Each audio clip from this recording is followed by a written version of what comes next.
Fala, imigrantes! Maurício Oliveira, mais uma vez com vocês aqui no canal Imigrantes de Valor. Pessoal, hoje eu quero falar sobre a consequência dessa invasão da Rússia na Ucrânia. As consequências que ela pode trazer para nós imigrantes em Portugal, como também ao redor do mundo. Mas roda a vinheta e vamos na sequência.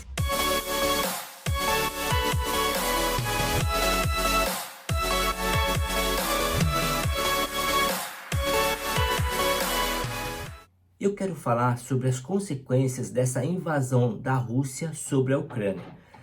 O que ela pode atingir nós, quanto imigrantes em Portugal ou também em toda a Europa. Nós precisamos entender, primeiramente, a questão da geografia do mapa da Europa Ocidental quanto da Europa Oriental, propriamente dito, o leste europeu. Se nós olharmos o mapa, por exemplo, aqui, nós vamos ver esse roxo aqui é a Rússia, aqui é a Ucrânia, e aí vamos vários países para a esquerda, depois passando Suíça, Áustria, França, Espanha, e vamos chegar aqui em nós, Portugal. Mas olha só, pessoal, quando a gente entende a questão da geografia do mapa europeu, a gente passa a pensar que está bem distante entre os territórios. Só o que acontece? O principal é a questão das consequências que esse conflito pode causar tanto no mundo quanto para nós imigrantes em Portugal, como também a população em Portugal. Só que quando nós olhamos na questão da geografia, nós precisamos entender também a questão da população do país. Por exemplo, a população da Ucrânia é um número de 44 milhões de habitantes, pessoal.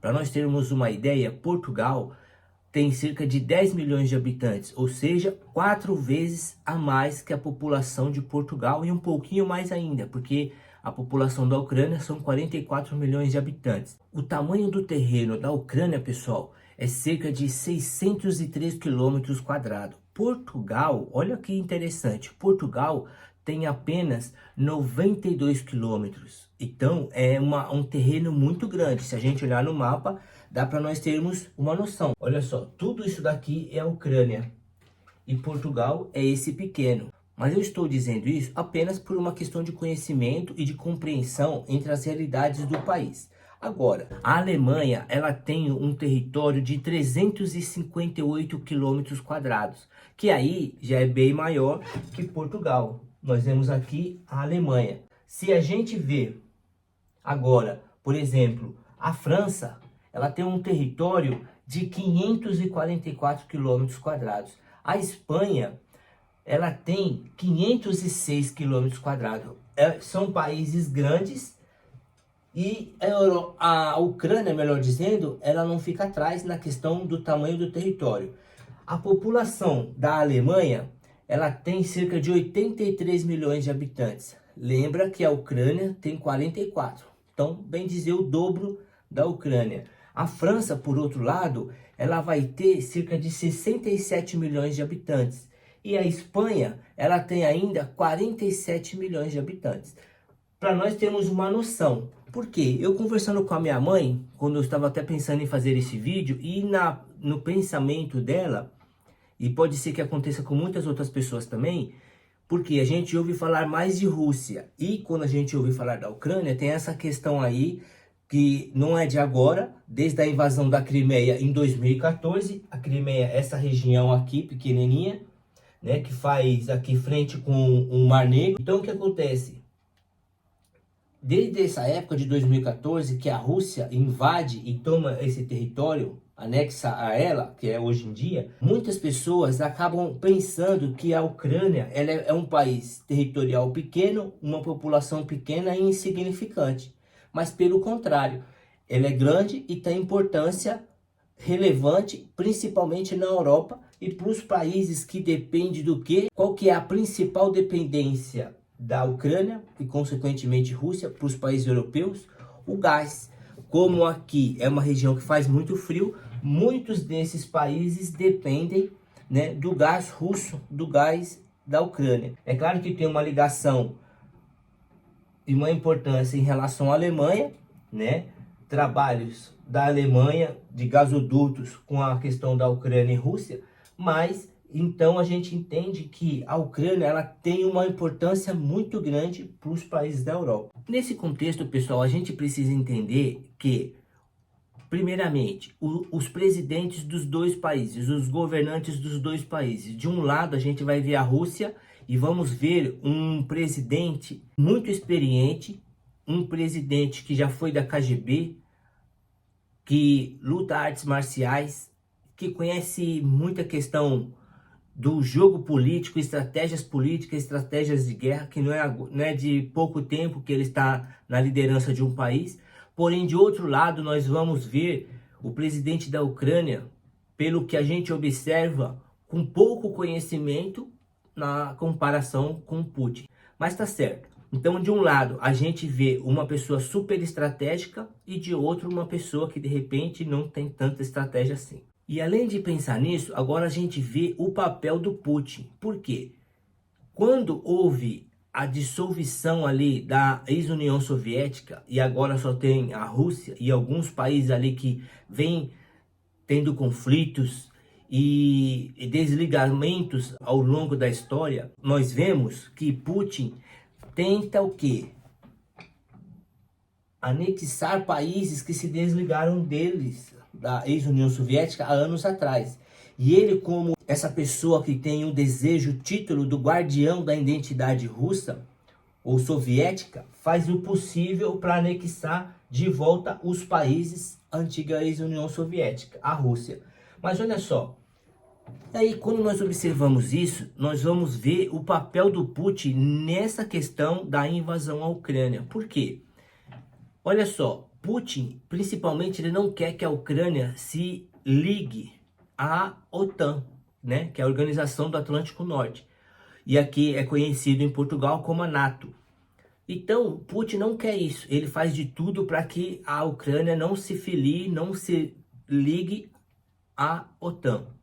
De outro lado, os Estados Unidos, que sempre foi o inimigo número 1 da Rússia, quer de todas as formas que a Ucrânia se filie à NATO ou à OTAN, para que ele também consiga ter bases ali para um eventual conflito. Só que muitas vezes tem falado e títulos sensacionalistas hoje em dia sobre a Terceira Guerra Mundial. Uma guerra, ela é muito cara para algum país. Só que de outro lado, parecendo até um paradoxo, a guerra também é uma máquina de dinheiro. Nós que somos a população, a grande massa, não temos a ideia, mas guerras é uma máquina de dinheiro. Produz muito dinheiro, movimenta muitas empresas. E grandes e milionários empresários, infelizmente, faz o possível para ter guerras ou conflitos que faz produzir muitos materiais bélicos e enriquece algumas pessoas e essas empresas ao redor do mundo. E também a guerra, pessoal, ela é manipulável junto com a mídia. As informações que nós temos é apenas pelas mídias. E as grandes mídias são manipuláveis, são comandadas por pessoas que têm acordo com alguns presidentes, têm vínculos com alguns governantes. Por exemplo, nós estamos aqui em Portugal. E o que acontece? As notícias que passam na televisão, que eu pelo menos tenho visto, a gente só vê o lado da Ucrânia, a gente não consegue ter acesso à informação na Rússia. Eu estava vendo uma pessoa que eu acompanho aqui, e ele comentando que tinha conseguido conversar com alguém da própria Rússia.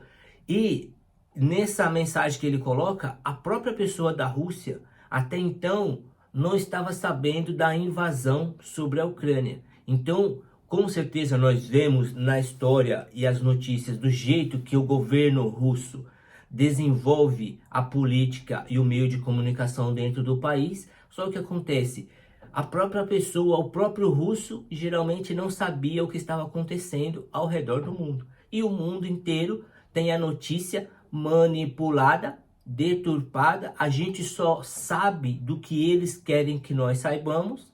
E ainda assim, nós não enxergamos toda a verdade, toda a realidade no contexto geral. A gente vê sempre a parte menor e direcionada de acordo com o que as grandes mídias querem que nós saibamos. Nesse momento que eu gravo esse vídeo, é o terceiro dia da invasão ali da Rússia sobre a Ucrânia, segundo a ONU, já saíram do país da Ucrânia cerca de 150 mil pessoas. Saíram do país com a fronteira tanto aqui da Romênia, como também da Eslováquia, tá? E também da Polônia. E muitos estão pedindo asilo em outros países. Ontem também eu estava vendo uma notícia que aqui em Portugal cerca de 20 ucranianos tinham pedido asilo ao órgão responsável aqui no país. Então, olha só que interessante. Agora começa a ficar uma coisa mais importante para nós, povão, para nós, sociedade geral. Por quê? Já saiu 150 mil pessoas, né, da Ucrânia. O presidente da Ucrânia decretou para que homens cerca de 18 a 60 anos não saiam do país, não abandonem o país, tá?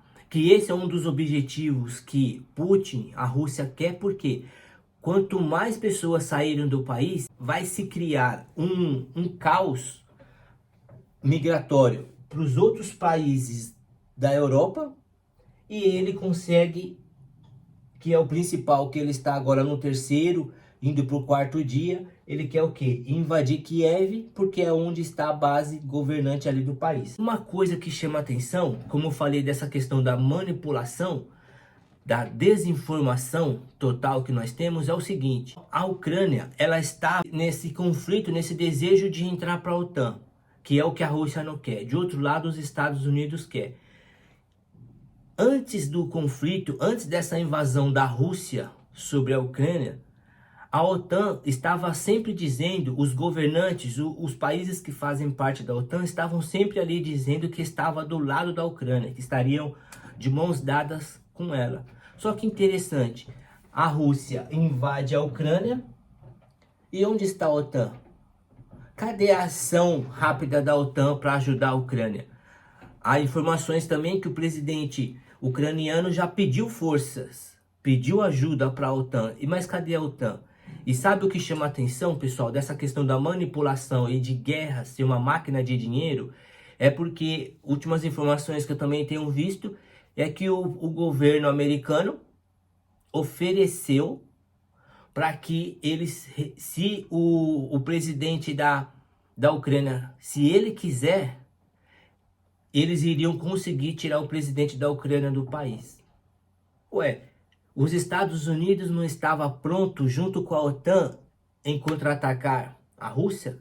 Em caso de uma invasão, aconteceu a invasão. E cadê a ajuda da OTAN?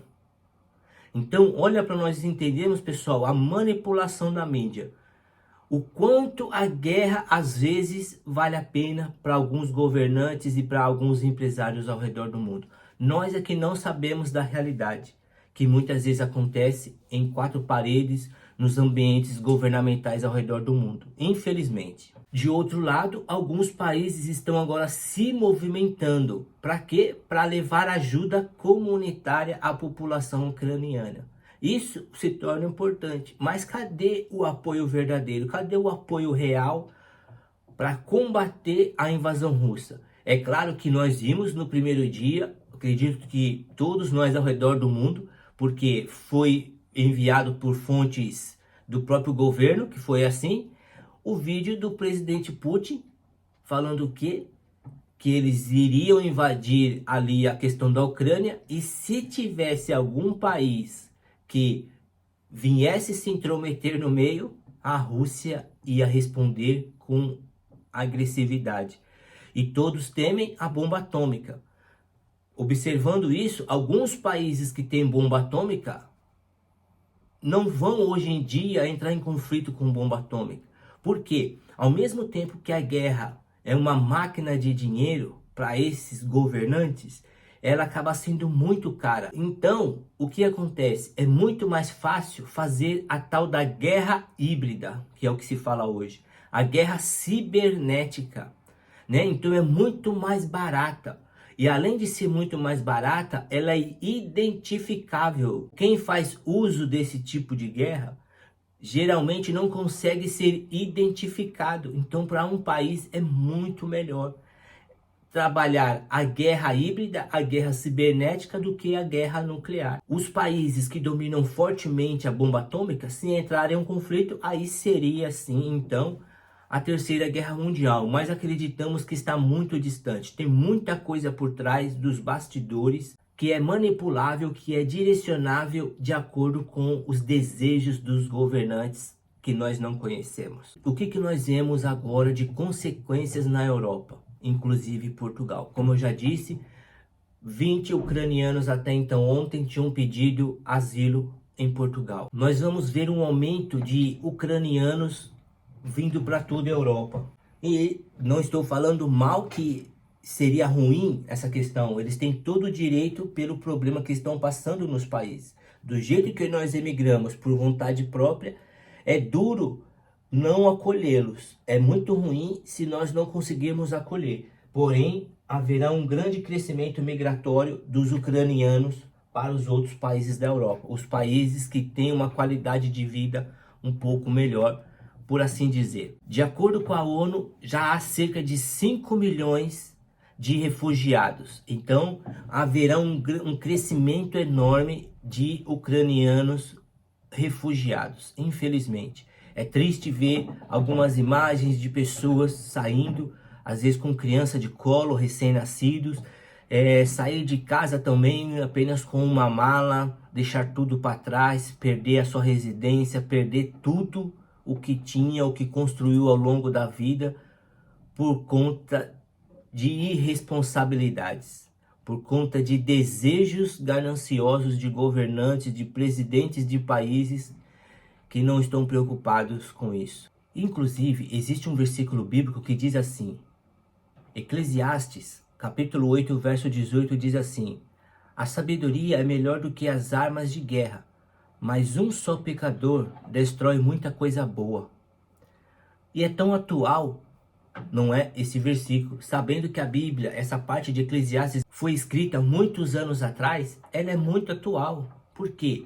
O ato de uma pessoa equivocada, de uma pessoa errada, e ela cita ali como um pecador, ela destrói muita coisa boa. Destrói vidas, histórias de vidas, destrói nações, destrói famílias, muitas vezes destrói sonhos. E como consequência também, nós vamos ver que Portugal, ele é um grande importador de milho da Ucrânia. Também de óleo de girassol e outras matérias, como plástico, borracha, frutos, leguminosas. Então, algumas coisas que Portugal importa da Ucrânia, acreditamos que haverá o quê? Um aumento da inflação, um aumento dos preços. Então, a principal consequência desse conflito, a principal consequência desse conflito para Portugal é a questão do aumento dos preços. Provavelmente aumentará a questão do gás, petróleo, como a gente já tem visto aí ao redor do mundo, questão de alguns produtos que Portugal importa da Ucrânia, e aí nós vamos ver um aumento de preço, consequentemente um aumento do custo de vida. Enquanto o salário não aumenta, porém a gente vai ver esses problemas de aumento aí através da inflação. O salário hoje em Portugal, nesse período agora de fevereiro de 2022, está no valor de 705 euros. Fora outras coisas que nós precisamos como subsistência, sabemos que o custo de vida vai aumentar um pouco mais. Então essa é uma grande consequência que nós veremos ao redor do mundo e também aqui em Portugal. Fazendo uma observação, nós vemos muitos vídeos, muito sensacionalismo também, dizendo que haverá um grande aumento de ucranianos, inclusive aqui em Portugal, e outras nações, inclusive os brasileiros, precisam aproveitar, acelerar o momento de se mudar para Portugal. Pessoal, primeiramente, peça direção a Deus para você mudar de um país para o outro. Com exceção desses conflitos, as pessoas não têm que ficar orando para sair do país, para fugir do país. Não tem o que fazer, tem que sair o mais depressa possível. Mas agora, países que não estão em conflitos, países que não estão com problemas, por que as pessoas irão sair do país para vir para Portugal? Como eu disse, peça direção a Deus, faça um planejamento, conheça a região que você deseja vir para o país. Não se iluda com a vida glamourosa da Europa, porque o imigrante chega, precisa trabalhar, às vezes no processo de regularização, não está com a documentação completa, não tem muitas escolhas de trabalho. E quando nós vimos vídeos dizendo, venha porque tem muita vaga, venha porque é a oportunidade agora, venha depressa, porque vai ter um crescimento de imigrantes e você tem que chegar para alcançar o seu espaço, alcançar o seu lugar. Primeiramente, o que Deus tem para cada um de nós, Deus vai permitir na vida de cada um.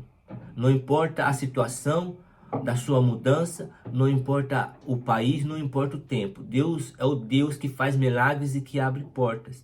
Porém, nós temos que ter cautela, porque quando o imigrante chega em outro país, ele vai enfrentar muitas realidades, muitas dificuldades e precisa estar forte para isso, precisa estar planejado para isso, precisa estar organizado para isso, inclusive psicologicamente.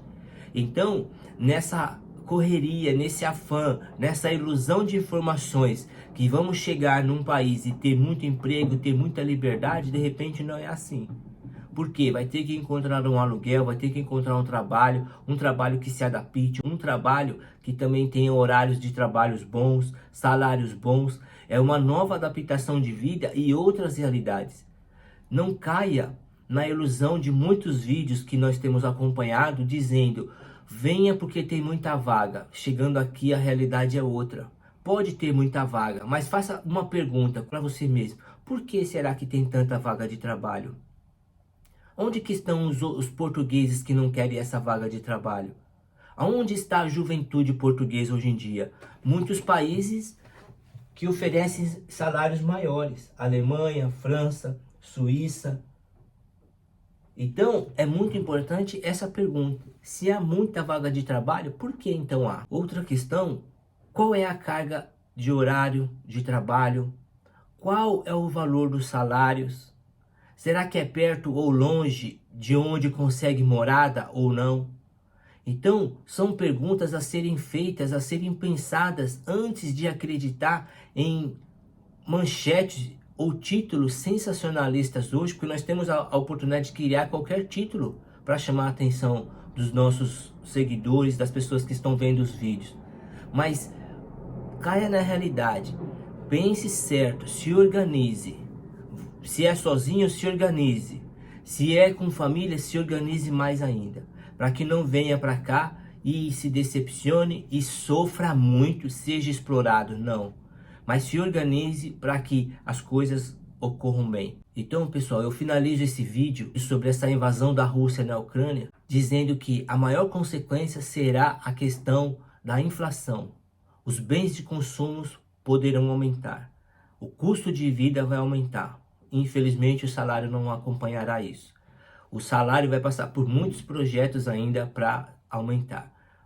Mas eu espero que possa ter ajudado na compreensão dos países, dos governos e dos interesses políticos nessa questão da invasão da Rússia sobre a Ucrânia. Inclusive, essa questão por último, que é a questão do custo de vida. A principal consequência será o custo de vida ao redor do mundo, como também nós aqui, imigrantes em Portugal. Tá bom, pessoal? Eu espero que esse vídeo tenha sido de forma compreensível para cada um dos que nos acompanham. Peço que, se possível, compartilhe esse vídeo com alguns amigos. Deixa um like aí, tá bom? Como retribuição, e se inscreva em nosso canal, tá ok? E até o próximo vídeo. Hoje eu quero falar sobre algumas...